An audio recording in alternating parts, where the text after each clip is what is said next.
finally, today we have some exciting news about Huawei's flagship, the Mate 60 Pro. There have been reports suggesting that Huawei might not launch this device globally, but recent evidence tells a different story. According to the Bluetooth SIG, Huawei has registered multiple models of the Mate 60 and Mate 60 Pro for global markets. Here are some of the model numbers. Huawei Mate 60, BRA-AL00, BRA-LX9. Huawei Mate 60 Pro, ALN-AL00, ALN-LX9, ALN-AL10, ALN-AL80.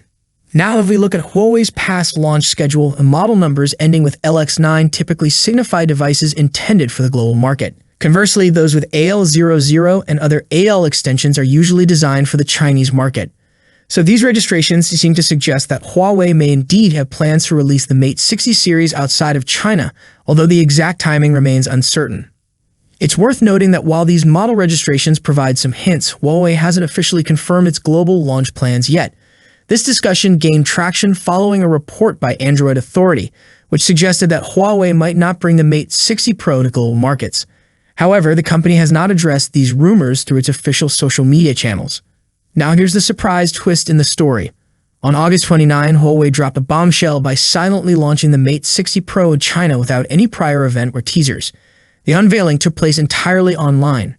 The Mate 60 Pro comes with some fascinating features, including a triple-hole punch display for selfies and a 3D facial recognition system. The design is striking with a dual-color rear panel inspired by mountain and river patterns. Turning to the rear side, you'll notice a large round camera bump housing a 50-megapixel triple camera setup. These specifications promise a new level of photography experience. If and when the Mate 60 series goes global, it's expected to come with EMUI 14, which is currently unannounced. So there you have it, the latest on Huawei's Mate 60 Pro and its potential global launch. The evidence suggests that it might make its way out of China, but we'll have to wait for Huawei's official word on the matter. Keep an eye on our channel for updates as the story unfolds. We'll see you in the next video. Peace out.